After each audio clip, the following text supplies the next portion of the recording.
ایک مرتبہ نبی کریم صلی اللہ تعالی علیہ وآلہ وصحابہ وسلم سے صحابہ کرام رضوان اللہ تعالی علیہم اجمعین نے عرض کی کہ جنت میں اپنے ماں باپ سے کیسے ملاقات ہوگی، وہ منظر کیسا ہوگا، جنت میں کون کون سے رشتہ داروں سے ملاقات ہوگی۔ آپ صلی اللہ تعالی علیہ وآلہ وسلم نے فرمایا، یہ جاننا ہر مسلمان کے لیے بے حد ضروری ہے۔ سرور کائنات صلی اللہ تعالی علیہ وآلہ وسلم نے جو جواب دیا، آپ لوگ یہ جان کر حیران و پریشان رہ جائیں گے۔ بسم اللہ الرحمن الرحیم۔ السلام علیکم ورحمۃ اللہ۔ محترم ناظرین، کسی بھی انسان کے لیے دنیا میں سب سے زیادہ پاکیزہ اور محبت کرنے والا رشتہ اس کے ماں باپ کا ہوتا ہے۔ اس کے بعد انسان کے سگے بہن بھائی اور پھر دوسرے رشتہ دار آتے ہیں۔ اس دنیا میں قائم رشتے کسی بھی انسان کے لیے اولین ترجیح ہوتے ہیں، جبکہ کچھ رشتے تو ہماری زندگی کے لیے ایسے اہم اور لازم ہو جاتے ہیں، ان کے بغیر زندگی گزارنا مشکل بلکہ ناممکن و محال ہو جاتا ہے۔ محترم ناظرین، جنت ایک ایسی شاندار بے مثال جگہ ہے جو اللہ عز و جل نے ایمان والوں کے لیے بنائی ہے، اور اس میں ایسی پاکیزہ نعمتیں رکھی ہیں جو نہ کسی آنکھ نے دیکھی ہوں گی، نہ ہی کسی کان نے سنے ہوں گے، اور نہ ہی کسی کے دل میں ان کا خیال گزرا ہوگا۔ جنت کے بارے میں جو کچھ بیان کیا جاتا ہے وہ صرف سمجھانے کے لیے ہوتا ہے، ورنہ اس دنیا کی اعلیٰ ترین بے مثل و مثال چیز بھی جنت کی کسی نعمت سے کوئی مقابلہ نہیں کر سکتی۔ لیکن سوال یہ ہے کہ کیا انسان کی نہ ختم ہونے والی زندگی یعنی جنت میں ہمارے یہ اہم اور پاکیزہ رشتے کیا ہمارے ساتھ ہوں گے؟ جنت میں یہ سوال اکثر ہمارے ذہنوں میں آتا ہے کہ اس دنیا میں ہمارا سب سے عظیم رشتے یعنی ہمارے ماں باپ کیا جنت میں بھی ہمارے ساتھ ہوں گے؟ یہ حدیث کی روشنی میں اس کا جواب یہ ہے۔ حدیث میں ہے کہ جب کوئی روح علین میں پہنچتی ہے تو وہاں پر موجود روحیں اس سے ملنے آ جاتی ہیں اور دنیا میں اپنے رشتہ داروں کے بارے میں معلوم کرتی ہیں۔ اس طرح سے جب کوئی انسان مرنے کے بعد علین میں پہنچتا ہے تو اس کے رشتہ دار اس سے ایسے ملتے ہیں جیسے کسی دور دراز سے آنے والے مسافر سے ملاقات کی جاتی ہے، اور دونوں آپس میں مل کر بہت زیادہ خوش ہوتے ہیں۔ ارشاد باری تعالیٰ ہے، اے میرے بندو،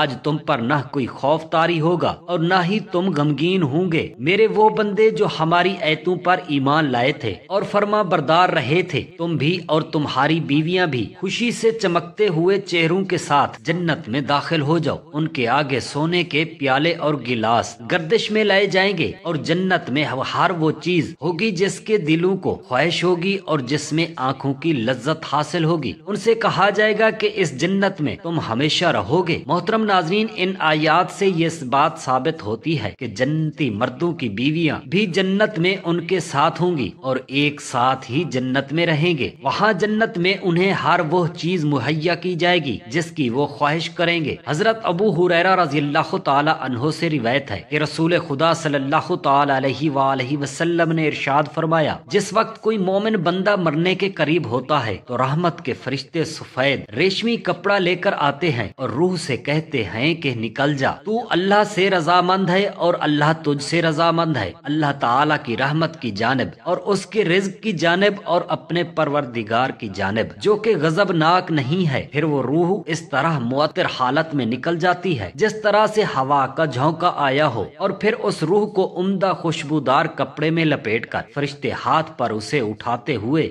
آسمان کے دروازے پر لے جاتے ہیں۔ تو آسمان والے فرشتے کہتے ہیں، کیا عمدہ خوشبو ہے جو کہ زمین سے آئی ہے؟ پھر اس کو اہل ایمان کی ارواح کے پاس لاتے ہیں تو وہ ارواح خوش ہو جاتی ہیں۔ اس دنیا کی خوشی سے زیادہ ہوتی ہے جو کسی بچھڑے ہوئے کی آمد سے انسان کو میسر آتی ہے۔ پھر وہ پہلے سے موجودہ مومنین اس نئے آنے والے سے دریافت کرتے ہیں کہ فلاں آدمی نے کیا کیا اور فلاں آدمی کا کیا ہوا، یعنی جس شخص کو دنیا میں چھوڑ کر گئے تھے اب وہ کس طرح کے کاموں میں مشغول ہیں۔ پھر انہی میں سے چند ارواحیں آپس میں ایک دوسرے سے کہتی ہیں کہ ابھی ٹھہر جاؤ اور اسے چھوڑ دو کیونکہ یہ دنیا کے غم میں مبتلا تھا۔ یہ روح پوچھتی ہے کہ کیا وہ شخص ابھی تک تم لوگوں کے پاس نہیں پہنچا؟ وہ تو کب کا مر چکا تھا۔ اس پر وہ روحیں کہتی ہیں کہ پھر وہ جہنم میں گیا ہوگا۔ محترم ناظرین، پیارے نبی کریم حضرت محمد صلی اللہ تعالی علیہ وآلہ وسلم نے فرمایا کہ تمہارے اعمال تمہارے ان رشتہ داروں اور خاندان والوں کے سامنے جو آخری یعنی عالم برزخ میں ہے پیش کیے جاتے ہیں۔ اگر نیک عمل ہوں تو وہ خوش ہوتے ہیں اور کہتے ہیں کہ اے اللہ آپ کا فضل اور رحمت ہے، بس اپنی ہی نعمت اس پر پوری کیجیے اور اس پر اس کو موت دیجیے۔ اس طرح ان پر گنہگار شخص کا عمل بھی پیش ہوتا ہے تو کہتے ہیں اے اللہ اس کے دل میں نیکی ڈال دے جو تیری رضا اور قرب کا سبب ہو جائے۔ مختلف روایات سے معلوم ہوتا ہے کہ جنت میں مختلف رشتہ دار ایک دوسرے کو پہچانتے ہوں گے اور ایک دوسرے سے ملتے جلتے رہیں گے، اور ان میں سے بعض کو ایک کے ساتھ رکھا جائے گا۔ قرآن پاک کی آیت نمبر 21 میں اللہ سبحانہ و تعالی کا فرمان ہے، اور جو لوگ ایمان لائے اور ان کی اولاد نے ان کی پیروی کی تو ان کی اولاد کو ہم انہی کے ساتھ شامل کر دیں گے اور ان کے عمل میں سے کسی چیز کی کمی نہیں کریں گے۔ حضرت ابن عباس رضی اللہ تعالی عنہ سے مروی ہے، بے شک اللہ تعالی مومن کی آنکھوں کو ٹھنڈا کرنے کے لیے اس کی اولاد کو ان کے اصل مقام بلند کر کے اس کے پاس اس کے درجے میں پہنچا دیں گے، اگرچہ یہ اولاد اپنے اعمال کے اعتبار سے اس درجے تک نہ پہنچتی ہو۔ پھر آپ صلی اللہ تعالی علیہ وآلہ وسلم نے یہ آیت تلاوت فرمائی۔ ترجمہ: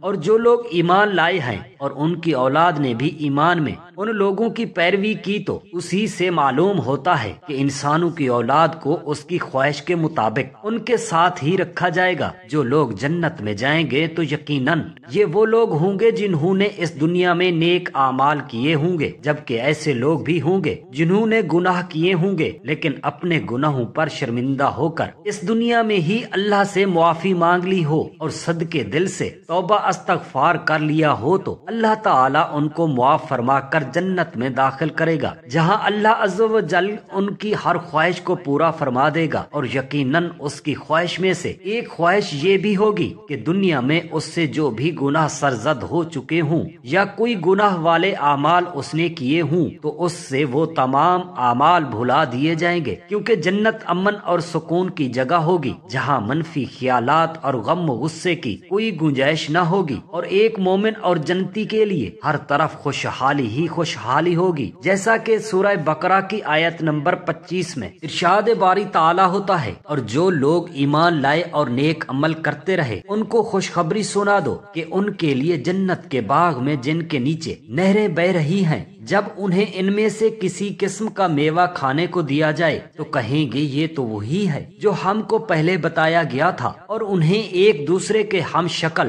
میوے دیے جائیں گے، اور وہاں ان کے لیے پاک بیویاں ہوں گی اور وہ جنت میں ہمیشہ رہیں گے۔ ایک اور حدیث مبارکہ بھی ہے کہ رسول خدا صلی اللہ تعالی علیہ وآلہ وسلم نے فرمایا، جب اہل جنت میں داخل ہوں گے اور ان میں سے کسی ایک کو اپنے بھائیوں اور رشتہ داروں سے ملنے کی خواہش ہوگی تو اس کا بستر اسے اڑا کر ان کے بستروں کے برابر پہنچا دے گا، اور پھر دونوں تکیہ لگا کر دنیا میں گزرے ہوئے دنوں کے بارے میں باتیں کرنے لگیں گے۔ ان میں سے ایک اپنے ساتھی سے کہے گا کہ اے فلاں، تجھے یاد ہے کہ اللہ تعالیٰ نے فلاں دن اور فلاں جگہ پر ہماری مغفرت فرمائی تھی اور اللہ تعالیٰ نے ہمیں مغفرت کا پروانہ عطا فرما دیا تھا۔ رسول کریم صلی اللہ تعالی علیہ وآلہ وسلم کے مزاج مبارک کے بارے میں متعدد احادیث مبارک میں بیان کیا گیا ہے کہ آپ صلی اللہ علیہ وسلم انتہائی شگفتہ مزاج تھے اور نرمی محبت سے اور مسکرا کر بات کیا کرتے تھے، تاہم کئی بار آپ صلی اللہ علیہ وسلم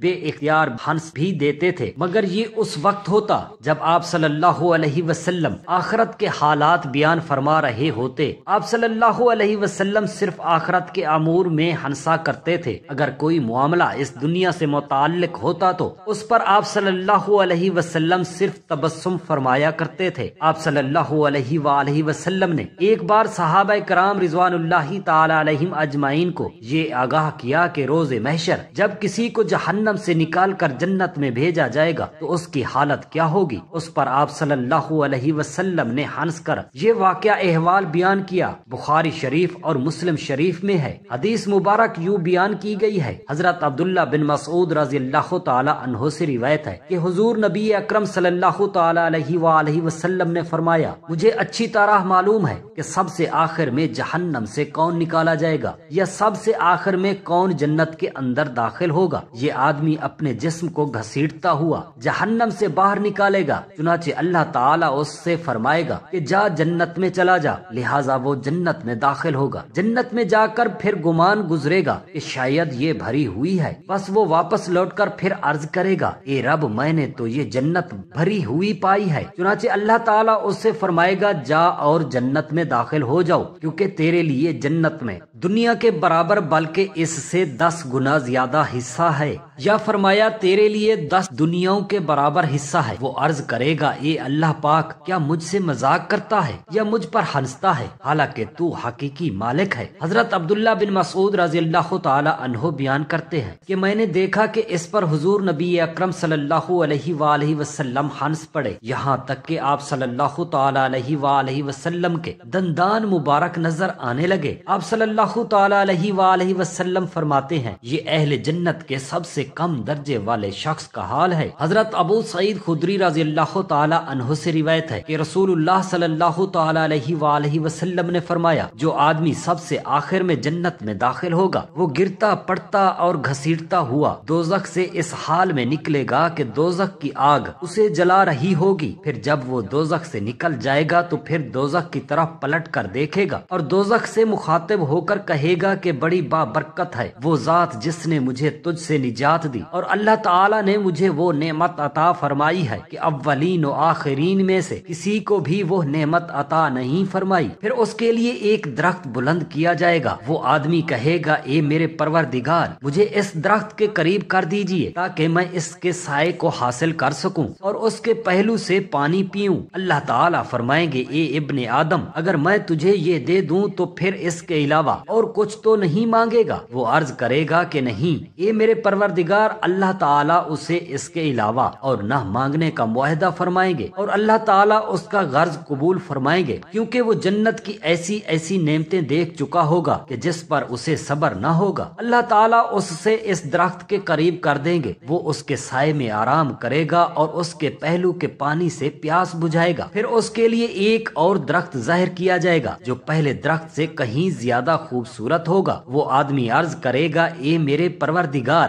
مجھے اس درخت کے قریب فرما دیجئے تاکہ میں اس کا سایہ حاصل کر سکوں اور اس کا پانی پیوں، اور اس کے بعد میں اور کوئی سوال نہیں کروں گا۔ اللہ تعالیٰ فرمائیں گے اے ابن آدم کیا تو نے مجھ سے وعدہ نہیں کیا تھا کہ تو مجھ سے اور کوئی سوال نہیں کرے گا؟ اور اب اگر تجھے اس درخت کے قریب پہنچا دیا تو پھر تو اور سوال کرے گا؟ اللہ تعالیٰ پھر اس سے اس بات کا وعدہ لیں گے کہ وہ اور کوئی سوال نہ کرے گا، تاہم اللہ تعالیٰ کے علم میں وہ معذور ہوگا کیونکہ وہ ایسی ایسی نعمتیں دیکھے گا کہ جس پر وہ صبر نہ کر سکے گا۔ پھر اللہ تعالیٰ اس کو درخت کے قریب کر دیں گے، وہ اس کے سائے میں آرام کرے گا اور اس کا پانی پیے گا۔ پھر اسے جنت کے دروازے پر ایک درخت دکھایا جائے گا جو پہلے دونوں درختوں سے زیادہ خوبصورت ہوگا۔ وہ آدمی کہے گا اے میرے پروردگار مجھے اس درخت کے قریب فرما دیجئے تاکہ میں اس کے سائے میں آرام کروں اور پھر اس کا پانی پیوں اور اس کے علاوہ کوئی اور سوال نہیں کروں گا۔ پھر اللہ تعالیٰ اس آدمی سے فرمائیں گے اے ابن آدم کیا تو نے مجھ سے وعدہ نہیں کیا تھا کہ تو اس کے بعد اور کوئی سوال نہیں کرے گا؟ وہ عرض کرے گا ہاں اے میرے پروردگار اب میں اس کے بعد اس کے علاوہ اور کوئی سوال نہیں کروں گا۔ اللہ تعالیٰ اسے معذور سمجھیں گے کیونکہ وہ جنت کی ایسی ایسی نعمتیں دیکھے گا کہ جس پر وہ صبر نہیں کر سکے گا۔ پھر اللہ پاک اسے اس درخت کے قریب کر دیں گے۔ جب اس درخت کے قریب پہنچے گا تو جنت والوں کی آوازیں سنے گا تو وہ پھر عرض کرے گا اے میرے پروردگار مجھے اس میں داخل کر دے۔ تو اللہ پاک فرمائیں گے کہ اے ابن آدم تیرے سوال کو کون سی چیز روک سکتی ہے؟ کیا تو اس پر راضی ہے کہ تجھے دنیا اور دنیا کے برابر دیا جائے؟ وہ کہے گا اے رب العالمین تو مجھ سے مذاق کرتا ہے۔ یہ حدیث بیان کر کے حضرت عبداللہ رضی اللہ تعالی عنہ ہنس پڑے اور لوگوں سے فرمایا تم مجھ سے کیوں نہیں پوچھتے کہ میں کیوں ہنسا؟ لوگوں نے کہا کہ آپ کس وجہ سے ہنسے؟ فرمایا رسول اللہ صلی اللہ علیہ وآلہ وسلم اسی طرح ہنسے تھے۔ فرمایا اللہ رب العالمین کے ہنسنے کی وجہ سے جب وہ آدمی کہے گا کہ آپ رب العالمین ہونے کے باوجود مجھ سے مذاق فرما رہے ہیں تو اللہ پاک فرمائے گا کہ میں تجھ سے مذاق نہیں کرتا مگر جو چاہتا ہوں کرنے پر قادر ہوں۔ اللہ عز و جل سے دعا ہے کہ ہمیں بھی اس دنیا کی آزمائشوں میں کامیاب و کامران فرما کر جنت میں داخل فرمائے اور ہمارا خاتمہ ایمان بالخیر فرمائے، اور میرے تمام مسلمان بہن بھائیوں کے بچوں کو اللہ پاک اپنے حفظ و امان میں رکھے۔ آمین یا رب العالمین۔ جزاک اللہ خیرا کثیرا۔